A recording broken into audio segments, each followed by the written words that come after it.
क्या आपने कभी सुना है कि किसी स्टूडेंट की छोटी सी मिस्टेक के कारण जिस एग्जाम को उसने पास कर लिया उसमें वो फेल हो जाता है, या फिर एक छोटी सी मिस्टेक के कारण उसके हाथ में आई हुई नौकरी चली जाती है? तो इन सब का क्या कारण है, ये आज हम बात करने वाले हैं। तो दोस्तों, स्वागत है आपका माय जॉब पोस्ट चैनल पे। और आज हम बात करने वाले हैं importance of notification, importance of rule book, जिसको आप हिंदी में नियम पुस्तिका बोलते हैं। जो आपकी नियम पुस्तिका होती है वह पुस्तिका होती है जिसके अनुसार, जिसके नियम के अनुसार ही आपके जो भर्ती हो रही है उसकी सारी प्रक्रिया होती है। इसके अलावा विभाग द्वारा, उसके अलावा किसी भी बोर्ड के द्वारा कोई भी प्रक्रिया नहीं की जाती। बट सबसे बड़ी गलती की जाती है स्टूडेंट के द्वारा कि वो नोटिफिकेशन को नहीं पढ़ता। अगर एक सीरियस स्टूडेंट है तो वो पूरा नोटिफिकेशन पढ़ेगा, तभी किसी एग्जाम का फॉर्म भरने जाएगा। मैक्सिमम स्टूडेंट करते क्या है, किसी भी साइबर कैफे पे गए, कोई सा भी एडवर्टीजमेंट देखा, इसमें कितने पोस्ट है, कितनी 10वीं 12वीं चाहिए या फिर ग्रेजुएशन चाहिए, कितने पैसे लग रहे हैं, कितनी पोस्ट है, ये देख के आप फॉर्म भरने स्टार्ट कर देते। ये बहुत बड़ी गलती होती है। इन्हीं गलतियों को हम आज उजागर करेंगे, कौन कौन सी गलतियां होती है और जिनको अपने को रिपीट नहीं करना है। क्योंकि मैंने कई बार ऐसे स्टूडेंट को देखा है जिन्होंने एक छोटे से डॉक्यूमेंट की वजह से, एक छोटी सी स्पेलिंग मिस्टेक की वजह से अपनी नौकरी गंवा दी। What is rule book? Rule book होती है जिसके अनुसार से पूरा भर्ती प्रक्रिया चलती है, चाहे वो कोई सी भी भर्ती प्रक्रिया हो, चाहे वो एसएससी हो, चाहे यूपीएससी हो, चाहे एमपीपीएससी हो, चाहे आरपीएससी हो, चाहे बीपीएससी हो, किसी भी स्टेट की पीएससी हो, किसी स्टेट का बोर्ड हो जो इसमें सिलेक्शन करवाता है, जो भर्ती प्रक्रिया करवाता है, उसके अपनी अपनी रूल बुक होती है। उसके अनुसार ही भर्ती की प्रक्रिया पूरी की जाती है।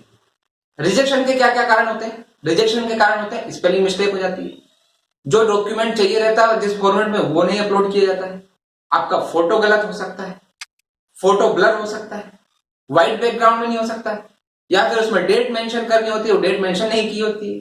3 महीने से पुराना या 2 महीने से पुराना, 1 महीने से पुराना फोटो नहीं चाहिए होता, लेकिन वो हो सकता है पुराना अपलोड कर दिया, तो रिजेक्शन। ये छोटी छोटी मिस्टेक होती है। मैं आपको बता दूं, हर बोर्ड का अपना एक पैटर्न है, एसएससी का अपना एक पैटर्न है, एमपीपीएससी का अपना पैटर्न है, यूपीएससी का अपना पैटर्न है, इंडियन आर्मी का अपना पैटर्न है, सबके अपने अपने पैटर्न है। तो हमें जरूरत क्या है कि अगर आप एक सीरियस स्टूडेंट हैं, जिस भी आप फॉर्म को भरना चाहते हैं, सबसे पहले उस फॉर्म के जो नोटिफिकेशन है, ऑफिशियल नोटिफिकेशन जो कि रूल बुक होती है, चाहे वो 60 पेज का हो, चाहे 70 पेज का हो, चाहे वो 20 पेज का हो, चाहे वो 10 पेज का हो, आपको हर लाइन अंडरलाइन करनी है, हर लाइन पढ़नी है। और जो भी इंपॉर्टेंट बात है उसमें, उसको आप चाहे तो अंडरलाइन कर सकते हैं, या फिर उसका स्क्रीनशॉट ले सकते हैं, या फिर आप उसको लिख के रख सकते हैं, जो आपको लगता है कि वो आप भूल सकते हैं। इसी के साथ एक गलती और करते, चलो आपने फॉर्म अच्छा भर दिया, आपका एडमिट कार्ड आ गया, एडमिट कार्ड आपने डाउनलोड कर लिया, साइबर कैफे पे गए और आपने प्रिंट आउट लेके आ गए, कल आपका एग्जाम है तो आपने फोटो रख लिया, आईडी रख लिया। अधिकांश स्टूडेंट की गलती इसमें ये होती है कि जो पीछे की निर्देश लिखे रहते हैं, इंस्ट्रक्शन लिखे रहते हैं, वो नहीं पढ़ते। कई बार उसमें ये मांगा जाता है कि आपकी आईडी की फोटो कॉपी चाहिए, कलर प्रिंट आउट में चाहिए होता कई बार एडमिट कार्ड। तो इन छोटी छोटी मिस्टेक्स के कारण आपको एग्जाम हॉल में नहीं आने दिया जाता है, यानी कि आपकी सारी मेहनत बर्बाद। जाने कितने दिनों बाद वो एग्जाम आया था और वो उसमें आपको एंट्री नहीं दी गई, सिर्फ एक छोटी सी गलती के कारण। तो हमें इससे ये सीखना है कि जो भी आप एग्जाम देने जा रहे हैं, उसका जो इंस्ट्रक्शंस है, एडमिट कार्ड है, उसको आपको पूरी तरीके से पढ़ना है, एक एक पॉइंट को, और उसी के अनुसार आपको एग्जाम देने जाना है। उसके बाद अगर आपको कोई रिजेक्ट करता है, एग्जाम हॉल में प्रवेश नहीं करने जाता है, तो ये बिल्कुल गलत होगा और ऐसा कभी होता नहीं। तो आपको एडमिट कार्ड पर लिखे हुए इंस्ट्रक्शन के अनुसार चलना है। अब हम देखेंगे कि नोटिफिकेशन में हमें क्या क्या देखना है। नोटिफिकेशन जब भी आता है, जब आप सुपरफिशियली पढ़ते हैं तो आपको देखते हैं कि इस पोस्ट के लिए मैं एलिजिबल हूं या नहीं। अगर आप एलिजिबल हैं तो आपको उसको पूरा पढ़ना है। उसमें पढ़ना क्या है, आपको उसमें देखना आपकी एज लिमिट, कि एग्जाम के द्वारा जो चाहिए गई एज लिमिट है उसमें आप आते हैं या नहीं। जो एज काउंट की जा रही है वो किस डेट से की जा रही है, मान लो 1/1/2021 से काउंट की जा रही है, या फिर नोटिफिकेशन में जो भी दिए गए उसके अनुसार की जा रही है। तो उस पर्टिकुलर रूल बुक में जो मांगी गई है एज, उसके अनुसार आप एलिजिबल हैं या नहीं, ये देखना है। Number of post and educational qualification, post कितनी है, खास करके कि अगर कैटेगरी है आपकी तो कैटेगरी में कितनी पोस्ट है। ऐसा सोचा नहीं कि आपके कैटेगरी की पोस्ट ही नहीं और आपने फिर भी एग्जाम फॉर्म भर दिया हो।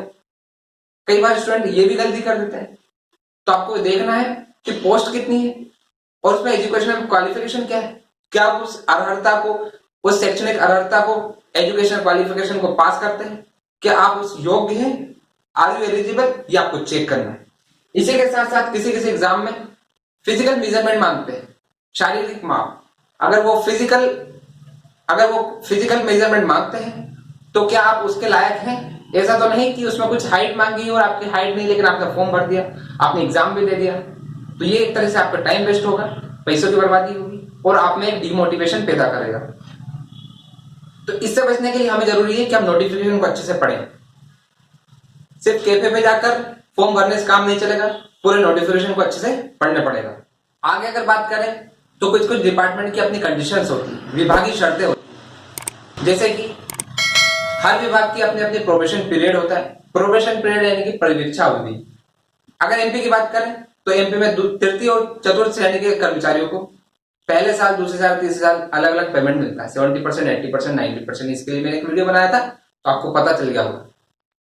और फोर्थ ईयर में जाकर उनको 100% वेतन मिलता है अपने मूल वेतन का। ऐसी बहुत सारी कंडीशन होती है। जैसे प्रोबेशन पीरियड है, किसी किसी डिपार्टमेंट में 1 साल का होता है, किसी किसी डिपार्टमेंट में 2 साल का होता है।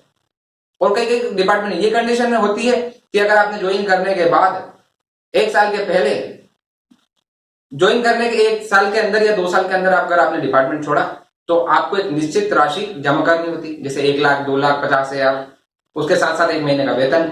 अगर आपने सही से नोटिफिकेशन नहीं पढ़ा तो आपको ये पता नहीं चलेगा, और अगर आप बाद में छोड़ने जाएंगे तो आप बोलेंगे हमें तो ये पता ही नहीं था। इन सारी चीजों से बचने के लिए भी हमें नोटिफिकेशन अच्छे से पढ़ना चाहिए।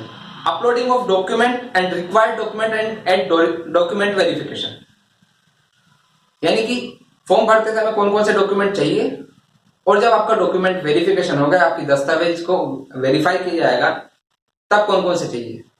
होता अक्सर ये है कि कई बार स्टूडेंट वो डॉक्यूमेंट नहीं ले जाते और उस डॉक्यूमेंट नहीं ले जाने की वजह से वो कैंडिडेट अयोग्य घोषित किए जाते हैं। जैसे मैं एग्जांपल देता हूँ, मध्य प्रदेश में रोजगार पंजीयन बहुत आवश्यक होता है, लेकिन कई सारे कैंडिडेट इस पॉइंट को पढ़ना भूल जाते हैं कि रोजगार पंजीयन ले जाना आवश्यक होता है, या फिर वो जीवित होना चाहिए, यानी कि उसकी एक्सपायरी डेट नहीं होना चाहिए, और एक्सपायर ले जाते हैं। सिर्फ इस बेसिस पे उनकी नौकरी चली जाती है, उनको अयोग्य घोषित किया जाता है कि उनका जो रोजगार पंजीयन है वो है नहीं, या फिर उसकी एक्सपायरी डेट निकल चुकी है। अगर उसने ये पढ़ा होता तो शायद उसको ये वाली दिक्कत नहीं आती। जब आप फॉर्म सबमिट करने वाले होते हैं, तब आखिरी में आपसे पूछता था सेल्फ डिक्लेरेशन। सेल्फ डिक्लेरेशन आपके किसी किसी बोर्ड के द्वारा, किसी किसी एग्जाम के द्वारा हिंदी में मांगा जाता है, किसी किसी एग्जाम के द्वारा इंग्लिश में मांगा जाता है, जिसमें लिखा रहता है I hereby declare that, यानी कि मैं स्व प्रमाणित करता हूं कि blah blah and dash dash dash. वो आपको लिखना होता है आपकी खुद की राइटिंग में। तो किसी किसी एग्जाम में आपको इंग्लिश में मांगते हैं, और साइबर कैफे वाले बोलते हैं अरे आप तो हिंदी में डाल दो, कोई दिक्कत नहीं, क्योंकि उन्होंने साइबर कैफे वालों ने नोटिफिकेशन नहीं पढ़ा है। नोटिफिकेशन आपको पढ़ना है, उनको तो सिर्फ फॉर्म भरना आता है। तो अगर आप चाहते हैं गलती ना हो तो एक बार पढ़ें कि हिंदी में चाहिए या इंग्लिश में चाहिए, या फिर दोनों लैंग्वेज में चाहिए। किसी किसी एग्जाम में दोनों लैंग्वेज में चाहिए रहता है।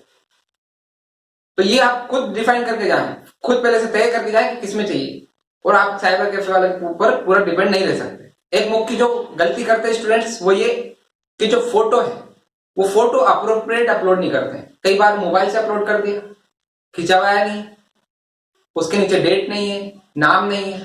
तो हमें ये ध्यान रखना है कि उसके नीचे अगर उसमें मांगा गया है कि नाम और डेट होने चाहिए तो नाम और डेट है। डेट कितनी पुरानी हो ये ध्यान रखें, इससे ज्यादा पुरानी ना चलेगी। अगर इससे ज्यादा पुरानी नहीं चलेगी तो बिल्कुल नया फोटो खिंचवाएं, अच्छी क्वालिटी में स्कैन करके अपलोड करें, कितने रेजोल्यूशन में मांगा उतना अपलोड करें, कितनी साइज होनी चाहिए उसमें अपलोड करें। साइन कैपिटल में नहीं होना चाहिए, साइन जो होते हैं आपके वो रनिंग हैंड्स में होना चाहिए। साइन ब्लैक पेन से मांगे गए या फिर ब्लू पेन से मांगे गए, इस चीज का भी ध्यान रखना है। तो ये सारी चीज आपको कैफे वाला नहीं बताएगा, ये सारी चीज आपको खुद पढ़नी पड़ेगी। तो ये सारी वो गलतियां थी जो अमूमन स्टूडेंट करते हैं। आगे से जब भी कोई नोटिफिकेशन आए आपको सबसे पहले यही सारी चीजें देखना है। उसमें आपका क्वेश्चन फॉर्मेट भी देते हैं कि किस प्रकार का आपका पेपर आएगा, कौन कौन से सब्जेक्ट रहेंगे, कितने घंटे का पेपर रहेगा, नेगेटिव मार्किंग रहेगी कि नहीं रहेगी, सब्जेक्ट में से कौन कौन से टॉपिक से पूछे जाएंगे। ये सारी चीजें उसी में रहती है नोटिफिकेशन के। अधिकांश नोटिफिकेशन में ये सब मिल ही जाती है, तो आपको इधर उधर भटकने की आवश्यकता नहीं है। आपको नोटिफिकेशन अच्छे से पढ़ना है और फिर इन सारी गलतियों से आप बच सकते हैं। ताकि भविष्य में कभी भी छोटी सी मिस्टेक के कारण किसी का भी फॉर्म रिजेक्ट ना हो। तो आशा करता हूं आपको ये जानकारी पसंद आई होगी। बिल्कुल नोटिफिकेशन अच्छे से पढ़ें, रूल बुक अच्छे से पढ़ें, रूल बुक को सेव करके रखें अपने मोबाइल में जब तक आपकी भर्ती प्रक्रिया पूरी नहीं हो जाती, सिलेक्शन नहीं हो जाता है। क्योंकि कभी भी आपको आवश्यकता पड़ सकती है कि नोटिफिकेशन में क्या लिखा था। नोटिफिकेशन ही एक तरह से उसकी सर्वोसर्वा है, उसी के अनुसार चला जाता है, पूरी भर्ती प्रक्रिया उसी के अनुसार ही होती है। सो आई थिंक ये वाली इन्फॉर्मेशन आपको यूजफुल रहेगी, आप सबको उपयोगी रहेगी। अगर ये इन्फॉर्मेशन आपको पसंद आए तो वीडियो को लाइक कर दें, दोस्तों में शेयर कर दें और इसी तरीके की जानकारी के लिए सब्सक्राइब करें हमारा चैनल माय जॉब पोस्ट।